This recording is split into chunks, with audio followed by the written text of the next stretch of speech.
নমস্কার বন্ধুরা, বাংলার ইনভেস্টর ইউটিউব চ্যানেলে আপনাদের সকলকে স্বাগত জানাই। চ্যানেলে প্রথমবার এসে থাকলে চ্যানেলটা অবশ্যই সাবস্ক্রাইব করে রাখবেন এবং তার সঙ্গে সঙ্গে পাশে থাকা বেল আইকনটা টিপে অল অবশ্যই সিলেক্ট করে রাখবেন, যাতে করে পরবর্তী ভিডিওগুলোর নোটিফিকেশন আপনাদের কাছে সময় মতো পৌঁছে যায়। তো চলুন আজকের এই ভিডিওটা শুরু করা যাক। আজকের দিনেও দেখতে পাচ্ছেন এই এফআইআই দের তরফ থেকে একটা হেভি সেলিং এসেছে।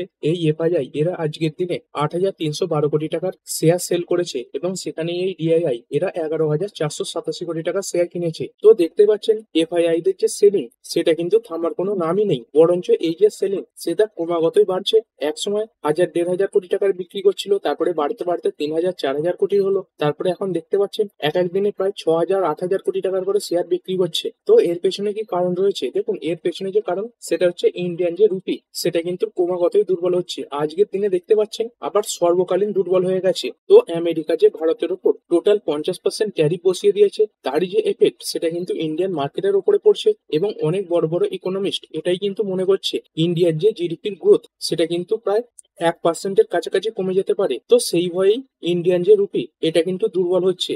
আর এই ইন্ডিয়ান রুপি দুর্বল হওয়ার কারণেই এফআইআই দের যে সেলিং সেটা ক্রমাগতই বাড়ছে। তো এফআইআই রা ইন্ডিয়ান রুপি দুর্বল হলে কেন এত বেশি বিক্রি করছে, তো এটা আগেও অনেকবার বলেছি। দেখুন, এফআইআই রা যখন ভারতীয় মার্কেটে ইনভেস্ট করছে তখন তারা কিন্তু টাকা ইনভেস্ট করছে। তো আগে যখন ইন্ডিয়ান রুপি ডলারের এগেনস্টে 84-তে ট্রেড করছিল, তার মানে কি হতো, ইন্ডিয়ান মার্কেটে 84 টাকা লাভ হলেই এই এফআইআই দের $1 লাভ হয়ে যেত। কিন্তু বর্তমানে সেই $1 লাভ করতে গেলে এই এফআইআই দের ভারতীয় মার্কেট থেকে 88 টাকা পর্যন্ত লাভ করতে হচ্ছে। মানে এফআইআই দের যে প্রফিট সেটা কিন্তু অনেকটাই কমে যাচ্ছে। তো এই কারণেই এফআইআই রা তাদের যে শেয়ার সেগুলো সেল করছে। আর ডলারের এগেনস্টে ইন্ডিয়ান রুপি এটা তো দুর্বল হচ্ছেই, তার সঙ্গে সঙ্গে যদি দেখেন চীনের যে কারেন্সি এই ইউয়ান রয়েছে এর তুলনাতেও ইন্ডিয়ান যে রুপি এটা কিন্তু ক্রমাগতই দুর্বল হচ্ছে। আর এরপর আমেরিকান মার্কেট দেখবে ডাও জোন্স এটা আজকের দিনে 0.40% পড়েছে এবং এর সঙ্গে সঙ্গে যদি নাসডাক কম্পোজিট দেখি এটা প্রায় 1.19% ডাউন হয়েছে।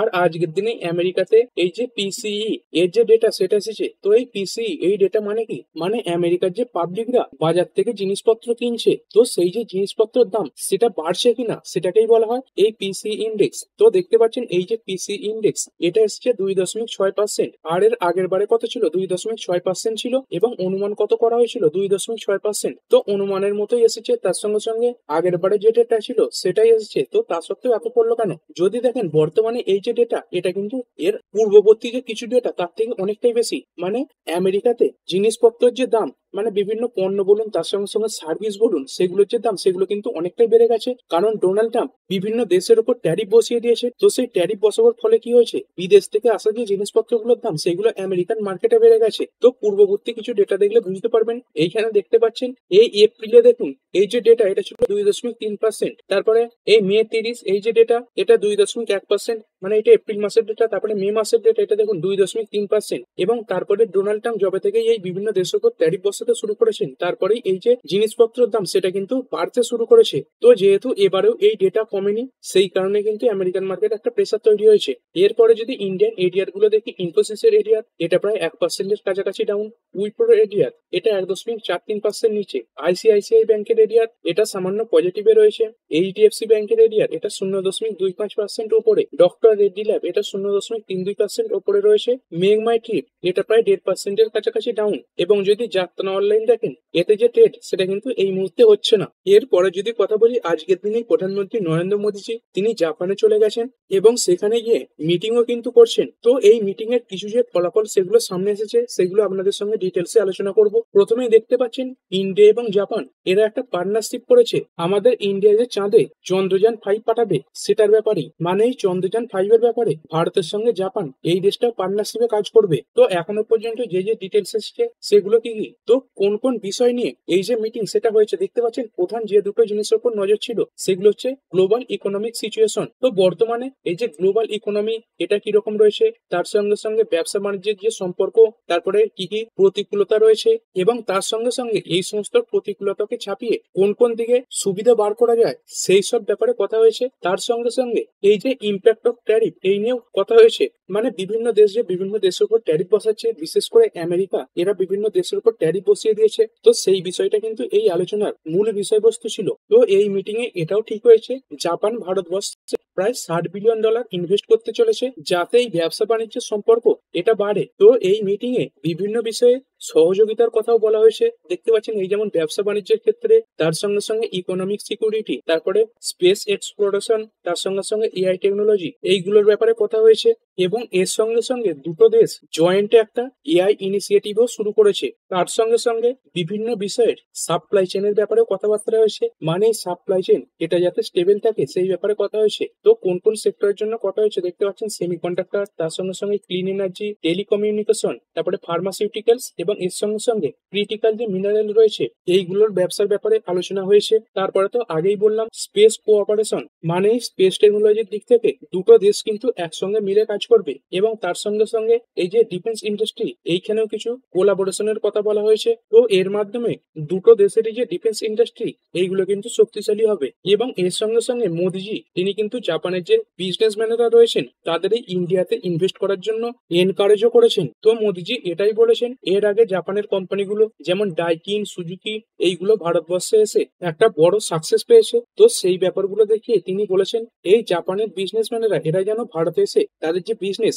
সেটা শুরু করে বা ভারতীয় মার্কেটে এই ইনভেস্টমেন্ট করে। আর এই $60 বিলিয়ন ইনভেস্টমেন্টের ফলে কি হবে, ইন্ডিয়ার যে ইকোনমি এটা বৃদ্ধি পাবে। এর সঙ্গে সঙ্গে এই টেকনোলজির দিক থেকে কিছু অ্যাডভান্টেজও পাওয়া যাবে। আর দুই দেশের মধ্যে এই যে পার্টনারশিপ সেটা কিন্তু আরো বেশি শক্তিশালী হবে। এবং এর সঙ্গে সঙ্গে প্রায় 5 লাখ পিপল বা 5 লাখ মানুষ পরবর্তী 5 বছরের মধ্যে আদান প্রদানের কথাও বলা হয়েছে, মানে এক দেশের মানুষ অন্য দেশে গিয়ে বিভিন্ন ধরনের কাজকর্মের সঙ্গে যুক্ত হতে পারবে।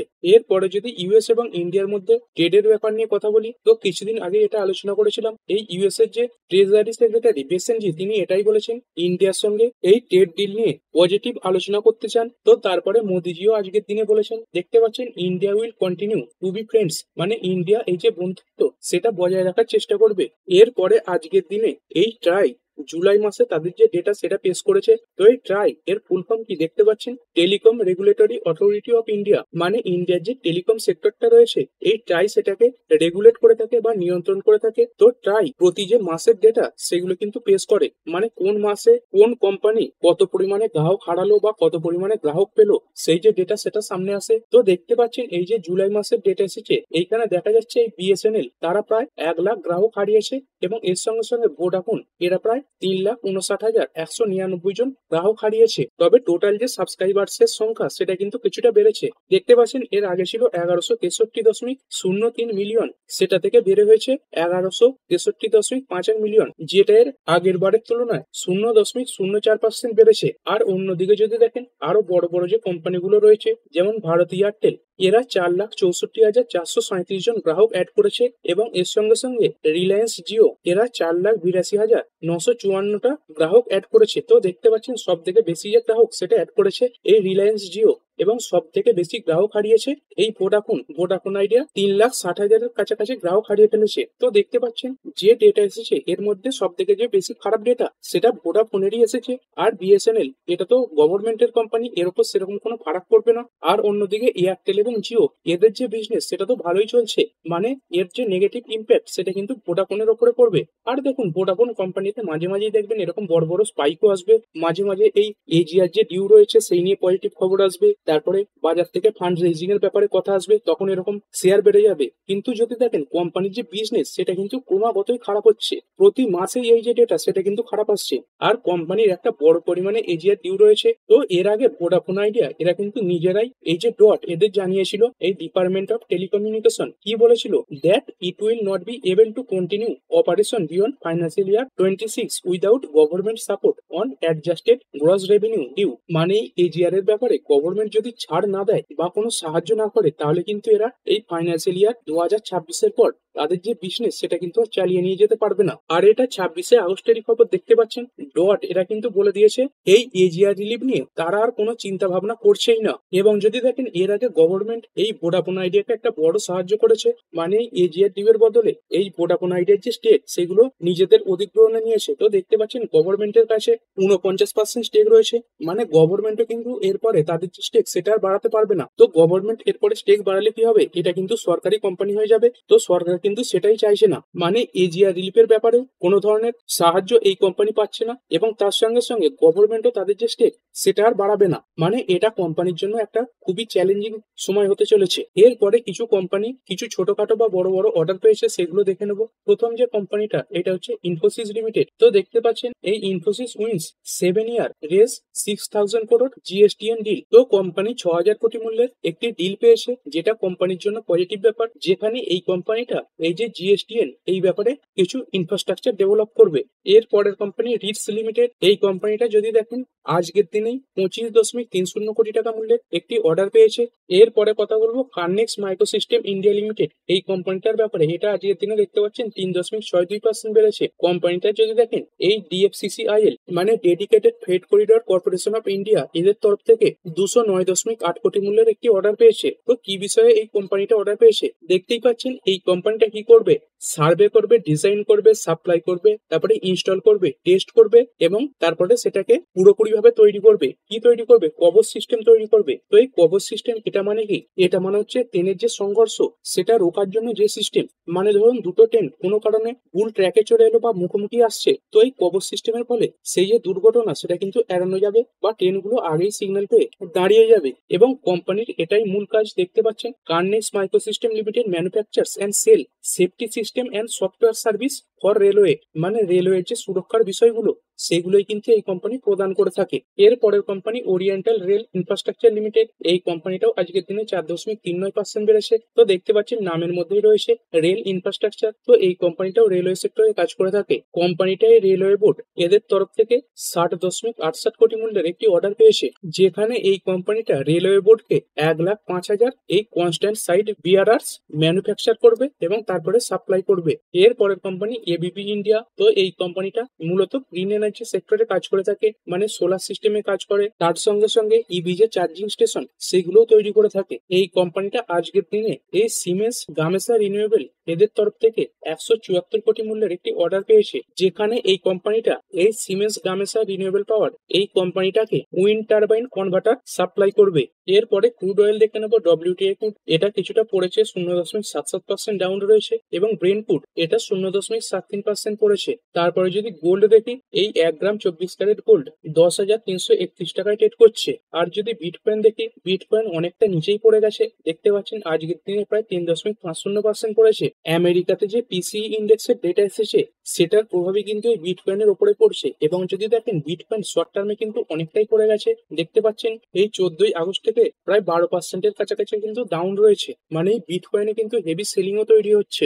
আর ভিডিও শেষে একবার আমেরিকান মার্কেট গুলো দেখে নেবো। ডাও জোন্স এটা এই মুহূর্তে 0.37% নিচে ট্রেড করছে। এবং যদি নাসডাক কম্পোজাইট দেখি, নাসডাক কম্পোজাইট এই মুহূর্তে আরো অনেকটা ডাউন হয়ে গেছে। এই মুহূর্তে নাসডাক কম্পোজাইট 1.39% নিচে ট্রেড করছে। তো ঠিক আছে বন্ধুরা, আশা করছি ভিডিওটা আপনাদের ভালো লেগেছে। আপনি চাইলে এটাকে লাইক এবং শেয়ার করতে পারেন। আর শেয়ার মার্কেট সংক্রান্ত ডেইলি নিউজ আপডেট পেতে চ্যানেলটা সাবস্ক্রাইব করে রাখবেন এবং পাশে থাকা বেল আইকনটি টিপে অল অবশ্যই সিলেক্ট করে রাখবেন, যাতে পরবর্তী ভিডিওর নোটিফিকেশন আপনার কাছে সময় মতো পৌঁছে যায়। আর হ্যাঁ, ভিডিওটি শুধুমাত্র ইনফরমেশন এবং এডুকেশনাল পারপাসের জন্য বানানো হয়েছে। আমি সেবি রেজিস্টার্ড নই, তাই কোনো প্রকার শেয়ারে কোনো প্রকার বাই, সেল, হোল্ড বা অ্যাভারেজ করার কোনো সিদ্ধান্ত নেওয়ার আগে আপনার যে ফাইন্যান্সিয়াল অ্যাডভাইজার আছে তার সঙ্গে অবশ্যই আলোচনা করবেন। দেখা হচ্ছে পরের ভিডিওতে। ধন্যবাদ।